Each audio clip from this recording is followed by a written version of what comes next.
nababahala sina Senador Juan Ponce Enrile, Jinggoy Estrada at Bong Revilla sa naglabas ang ulat na inihahanda na ang kanilang kulungan sakali ipaaresto na sila ng Sandigan Bayan.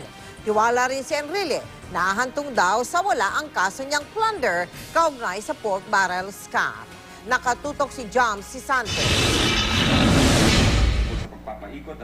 Inaayos ngayon ang PNP Custodial Center sa Camp Crame dahil sirang-sira na raw ang naturang pasilidad.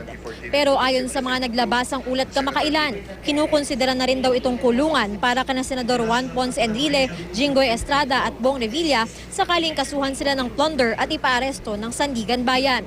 Hindi raw nababahala ang tatlong senador sa balita. Sabi ni Revilla, may napapansin na nga siyang umaaligid sa kanilang bahay. Alas 6 ng umaga pa lang may mga umiikat na ng kalalakihan, no? Dalawang kotse, ikukulong nila ako, I am ready. Basta patutunayan natin sa korte na wala kang kasalanan. Immune na ako eh, hindi na ako nagbabasa ng dyaryo.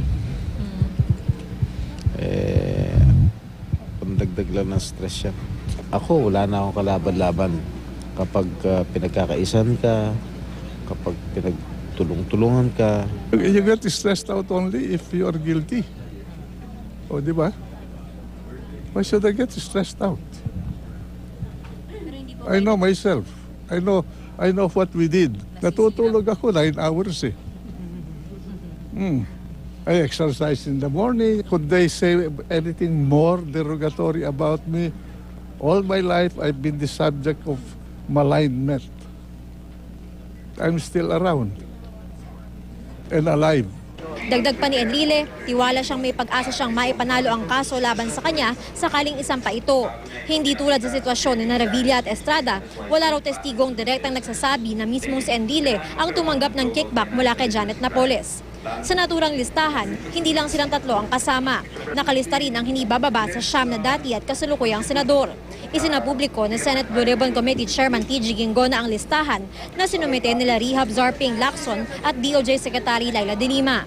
May mga umalma, lalo na nang lumabas na hindi pala dapat kasama sa listahan si Senador J.V. Ejercito.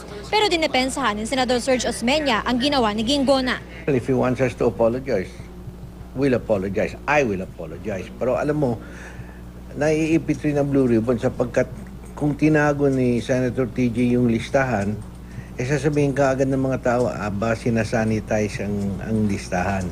Walang mali siya yan.